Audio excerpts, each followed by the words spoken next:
Hello and welcome. My name is Jevgenij Rusakov and you're watching TVP World interview from Vilnius.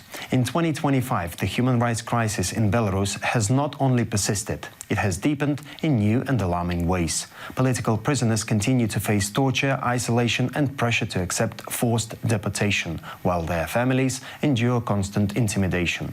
Despite this, Belarusian civil society keeps documenting abuses and supporting victims. Today we speak with Kanstantsin Staradubets, human rights defender from Center Viasna, to discuss the reality of political imprisonment in Belarus. Konstantin, good day to you, sir, and thank you for joining us today. Hello, Evgeny. So, Konstantin, first of all, what could you say about 2025? What kind of year was it for Center Viasna, and what was it like for political prisoners in Belarus? It was a difficult year, definitely, full of pain. We witnessed, human rights defenders witnessed a lot of very alarming and truly heartbreaking stories of victims of political repression and their family members. It was also, this year was full of hope, definitely, and occasional tears of happiness, which is a good sign. We saw some families reunited and some prisoners walking free. And just have one figure in to prove that this is not going to change next year. The state's budget for 2026 provides for a 20% increase for law enforcement. That includes police, courts, security, stuff like that. That does not That's not promising. That's not a good news. That's not a good news. You're right. What was the greatest success and probably the biggest failure of Viasna in 2025? Well, for Viasna as a human rights organization, I think the greatest success was to see our member, Andrei Chapuk, walk free, safe and sound, relatively, of course. We were extremely happy to see him free. The greatest failure is that, unfortunately, we were not able to secure the release of our leader, Ales Belarusian, and two other members of Viasna, Valentin Stefanovich and Vladimir Lobkovich. It's outside of our control mostly, but still it's our goal, and this year we sort of failed. Okay, but do you think, again, that's more of a guess, I think, but do you think we could see some bright news in 2026? I do hope that we have at least some good news, if not all of them. Okay. Well, political prisoners. So how many political prisoners does Belarus currently have, and how does this compare to previous years? Belarus today, according to our estimates, Viasna's estimates, has 1,245 prisoners, political prisoners. This number has stabilized since 2024, which to our opinion, in our opinion, is a sign of never-ending repression. Because since around 200 persons were pardoned this year, and as many walked free after 7-day entire sentences, we should have seen a decreasing number of political prisoners. What we actually see is that the number is still there, more or less around 1,200. That means the repression is still there, and with this new trend of hidden repression, it means that we cannot document all of the cases. That's exactly what I wanted to say. That's 1,200 is the number that you know of. Yeah, that's the only the names, the cases that we're aware of, and many cases, many people are in the gray zone. We just are not aware of their existence. How would you estimate that gray zone? How many cases you do not know of? Well, it's difficult to estimate something you do not see. What's your guess? It's around 15 to 20%. But in some cases, for example, this notorious recent case of the Belarusian Gayun Telegram chatbot, which exposed hundreds of sources inside Belarus. And we only know around 100 names. But we do know that there are much more of them. And that means that we only know 1/3 of the people who are actually held today as we speak in prisons. So it may differ from case to case, but overall it's 15 to 20. Okay, so talking about prisons, what can you tell us about the current conditions in prisons of Belarus? Well, they have not improved, definitely. They're still there. The political prisoners, for political prisoners, the conditions are particularly harsh, inhumane, specifically purposefully created to make them suffer. By the way, I've read some article on your website about the unwritten rules for political prisoners. Yeah, could you shed more light on this one specifically? This is something that is really shocking, that all political prisoners, without exception, are subject to these unwritten rules that are not actually there on paper. And that includes a lot of types of humiliation and suffering. For example, to start with, every political prisoner has to serve 15 days or 30 days in a penal cell after getting to prison. And it's a must. It's like a must. Yeah, it's like sort of a welcome. Then all of political prisoners are isolated from the rest in terms of communication. They are even, this recent example, we heard the former prisoner said that they are not allowed to play chess with the regular prisoners, or do sports, or get an education, or getting books in libraries. Right. It's all extremely restricted or banned. Getting calls from the family, vitamins, stuff like that. And like I said, isolation, which inflicts immense suffering, and the prisoners are in sort of a limbo. They don't know when and for what they are going to be punished.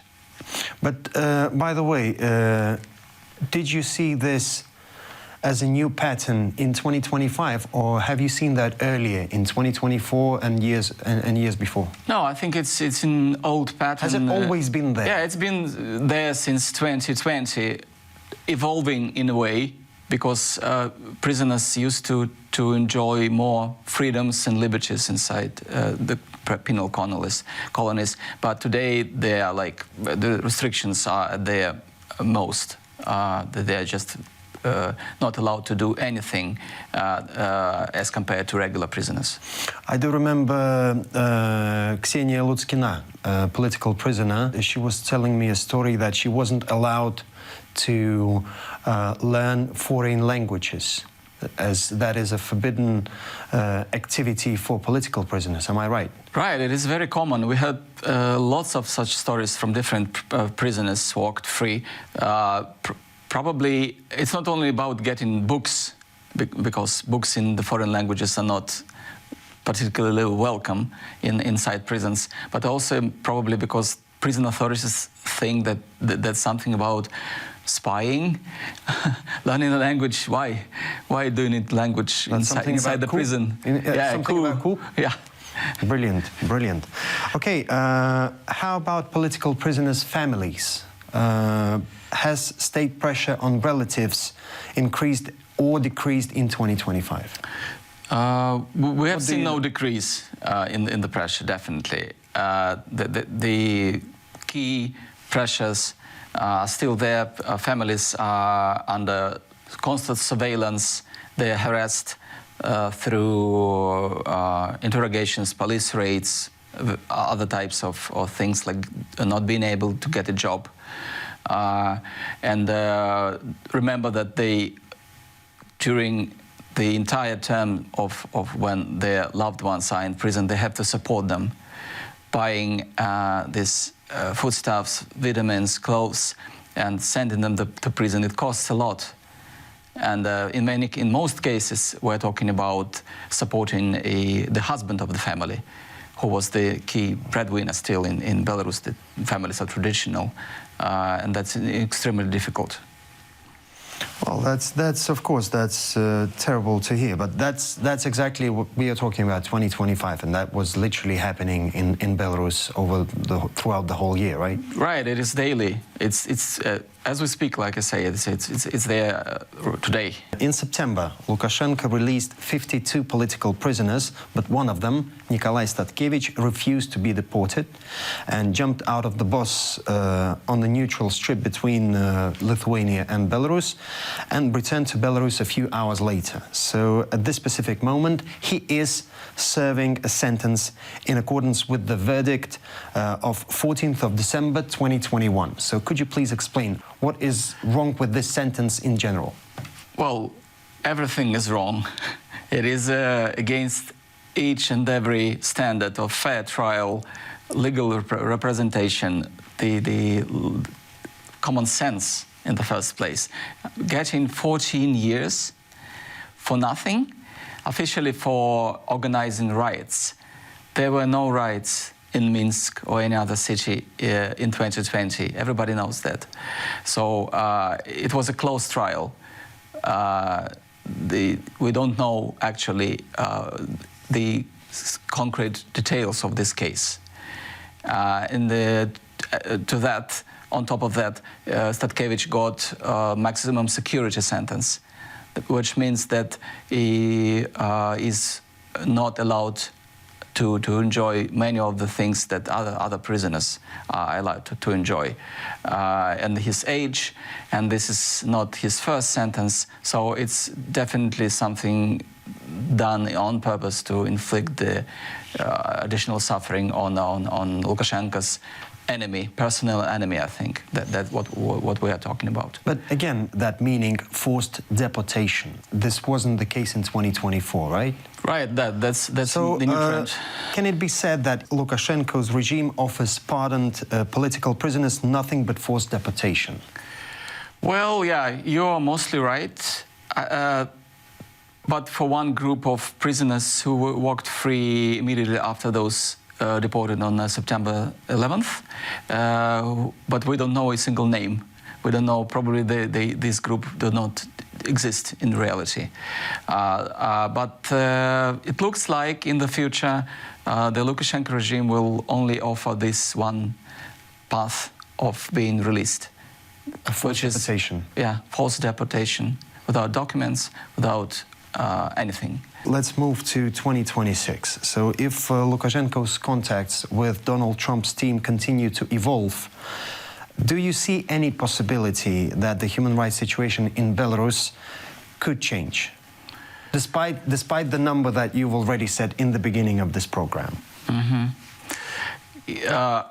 I think that this possibility is plausible only if the U.S. diplomats who are talking to Lukashenko and his team make sure that Lukashenko hears human rights defenders' call to de-escalate repression. We know that these demands are transferred to the regime, but they are just deaf to those demands so far. So we do not control that process, unfortunately. We can only